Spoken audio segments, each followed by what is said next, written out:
안녕하세요. 지메입니다. 2018년 12월 10일 방송을 시작하겠습니다. 먼저 환절기다 보니까 날씨가 많이 추워졌죠. 그래서 저도 아니나 다를까 감기에 걸렸습니다. 그래서 목소리가 매끄럽지 못한 점 양해 부탁드리고요. 가끔 기침을 할 수도 있습니다. 네. 자, 오늘 할 내용은 경매물건 주거 게시판에 있는 전세권의 두 가지 효력이라는 글에 대해서 보도록 하겠습니다. 자, 내용을 보시면 먼저 전세권과 전세에 대해서 정말 이 두 가지는 다른 용어거든요. 근데 이제 대부분 이제 일반인들은 헷갈릴 수밖에 없습니다. 비슷해 보이거든요. 아, 전세를 가지고 있으면 전세권이 있는 거구나라고 생각을 하시는 분들도 많습니다. 이게 질문하실 때도 이것 때문에 이 사람이 전세권으로 질문하는데 이게 내가 하는 전세권이 맞는지 아니면 전세를 전세권으로 잘못 생각하고 질문하고 있는지 이거를 다시 제가 확인해 볼 수밖에 없는 그런 상황입니다. 두 개가 상당히 내용이 다르거든요. 그래서 상당히 많이 헷갈릴 수 있는 부분이기 때문에 좀 정확히 구별을 해서 보셔야 됩니다. 그만큼 전세권하고 전세가 좀 다른데, 전세권은 등기가 돼 있는 걸 얘기하는 거고, 전세는 다른 말로 하면 임대차라고 합니다. 흔히 우리가 부동산 가서 전세 있나요? 월세 있나요? 라고 얘기하는 그 임대차를 전세라고 얘기하는 거죠. 이 전세권과 전세는 이렇게 법 밑에 보면 법의 규정이 다릅니다. 전세권은 민법에 규정이 되어 있고요. 전세, 즉 임대차는 주택임대차 보호법에 규정이 되어 있습니다. 완전히 다르죠. 다르기 때문에 이 적용하는 방식도 다른데요. 자, 두 개를 봐보시면 이런 식입니다. 가장 기초는 전세권은 등기부에 등기가 반드시 되어야 합니다. 전세권 설정 등기라고 을구에 표시가 되죠. 그래서 전세권 설정 등기 기간 언제부터 언제까지 얼마 이렇게 표시가 됩니다. 그런데 이제 임대차는 밑에 있는 주택임대차 보호법을 받는 임대차는 전입신고가 돼 있어야 됩니다. 물론 여기에 플러스 대항 요건을 갖추기 위해서는 점유도 필요합니다. 정확히 얘기하면 전입신고 플러스 점유인 거죠. 근데 점유에 대해서는 서류장으로 볼 수가 없기 때문에 전입신고만 얘기를 하겠습니다. 그래서 임대차는 전입신고가 반드시 되어 있어야 주택임대차 보호법에 들어가고, 전세권은 반드시 전세권 설정 등기가 되어 있어야 민법에 들어가게 됩니다. 그러므로 이 중에 하나라도 이게 되어 있지 않으면 못 들어가고, 이게 전입신고가 되어 있지 않으면 주민법에 못 들어가는 거죠. 자, 이 물건을 하나의 물건에서 살펴보기 좋은 예제가 하나 나와서 한번 비교해 보도록 하겠습니다. 자, 매각물건 명세서인데요. 자, 보다시피 보시면 전입신고가 없습니다.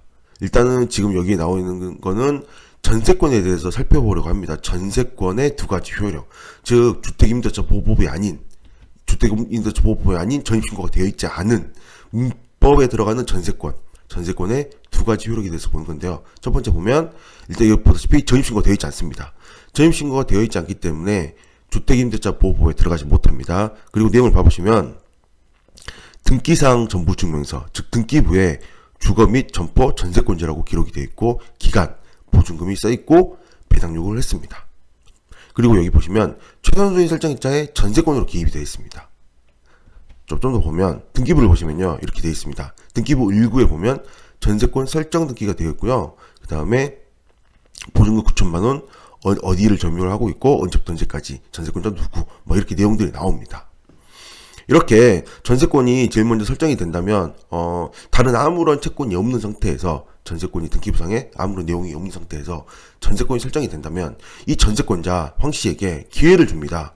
주택임대차 보호법도 비슷한 내용이긴 한데 어쨌든 어떤 기회를 주냐, 전세권으로 살고 있는 이 9천만 원을 배당받고 나갈래, 아니면 그냥 계속 마저 살래라고 요구를 하게 되는데요. 자, 보시면 배당 요구를 했죠. 정상적으로 배당 요구를 했습니다. 날짜 2018년 7월 10일보다 빠르죠.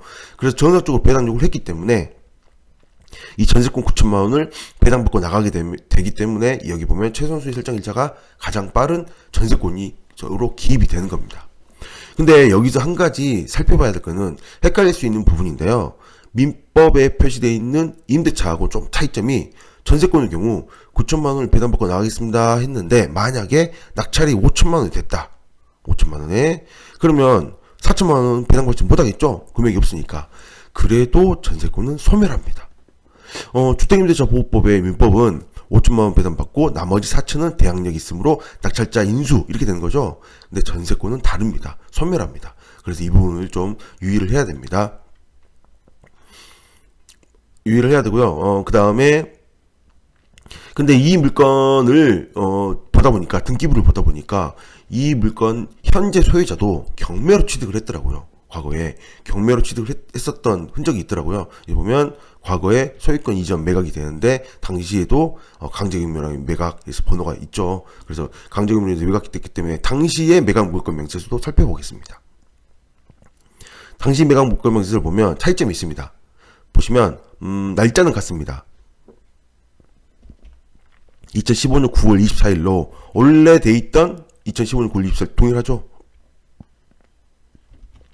동일한 상태에서 9월 24일인데 최선순위 설정 일자가 늦은 전세권보다 늦은 12월 29일로 되어 있습니다. 왜 그럴까요? 위에랑 다르죠? 그 이유는 바로 이것 때문입니다. 이거 전세권자가 배당 요구를 하지 않았기 때문입니다. 이게 동일한 사람이 있고 동일한 전세권에 동일한 계약 기간이 다 있지만 배당 요구를 하지 않았기 때문에 1순위인 전세권자한테 배당 받고 나갈래? 라고 했을 때 여기서는 네 배당 받고 나가겠습니다 라고 선택을 한 거고 과거의 상황에서는 배당 받고 나가지 않는다고 선택을 한 거죠. 그래서 배당 받고 나간다고 선택을 했을 때는 말소기준 권리가 전세권이 됩니다. 그러나 배당 받고 나가지 않겠다고 했을 경우는 전세권이 말소기준 권리가 되지 않고 그 다음인 가압류가 말소기준 권리가 되는 거죠. 그래서 낙찰자는 이 9천만원 등기사항 증명서에 있는 등기부에 있는 9천만원 전세권을 전액 인수를 해야 됩니다. 그래서 결과가 이렇게 나왔던 겁니다. 과거에 낙찰이 523만원이 된 거죠. 523만원에 두 명이 들어와서 523만원이 낙찰이 되는데 이 9천만원 플러스 523만원이죠. 그래서 9,523만원 이 낙찰받아서 가져갔는데 다시 이 9천만원 보증금을 인수를 해서 이제 보증금을 돌려줘야 되는데 전세금을 돌려줘야 되는데 돌려주지 않아서 다시 이렇게 경매가 다시 또 진행되고 있는 거죠. 이게 과거의 내역입니다. 그래서 이제 정리를 하면 간단합니다. 그냥 황 씨는 과거 전세권자였고 과거 경매 진행 시에는 등기부상 최종순위였지만 배당 요구를 하지 않았죠. 그래서 낙찰자가 전부 인수가 되는 거였고요. 그다음 현재에서는 배당 요구를 해서 말소기준으로 됨으로써 무조건 소멸되는 전세권이 됩니다. 얼마에 낙찰되든지 상관없기 때문에 무조건 소멸되는 전세권이 돼서 지금은 이번에는 이제 낙찰을 받게 되면 낙찰되는 인수상이 없기 때문에 입찰도 되는 물건이 됩니다.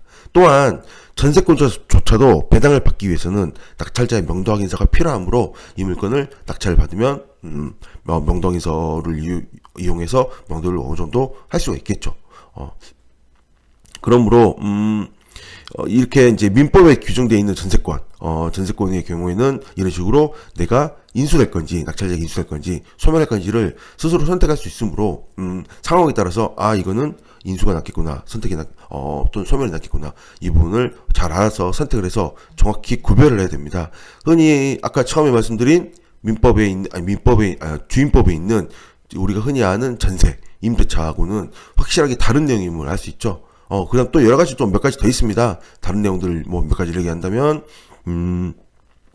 전세권은요, 점유를 하지 않아도 됩니다. 이사를 나가도 상관없고요. 전입이 없어도 상관없습니다. 전입이 없어도 상관없고요. 그리고 또 몇 가지 좀 차이점이 있습니다. 자동 연장에 관련된 내용도 다르고, 이렇게 다르기 때문에 이 부분을 좀 정확히 구별을 해서 봐야 되는데, 실상생활에서 전세권을 볼 수 있는 경우가 일반적으로 많지는 않죠. 일반적인 사람들은 대부분 다 전입신고 플러스 점유로 대항요건을 가져가지 굳이 돈 들여서 전세권을 설정할 이유가 없는데 이런 식으로 전입을 하지 못하는 경우이거나 기타 여러 가지 사항들이 있는 경우에 법인 같은 경우는 주임법에 들어가지 못하니까 이렇게 전세권 설정한다든지 이렇게 기타 여러 가지 사항들이 있으니까 전세권인 경우에는 이런 식으로 물건을 접근해서 현재 이 물건은 이제 지금은 현재는 낙찰받아도 문제 없구나 라는 걸 판단해 볼 수가 있겠죠. 이렇게 전세와 전세권 한번 구별 한번 해보시겠어요? 네, 오늘 여기까지입니다. 감사합니다.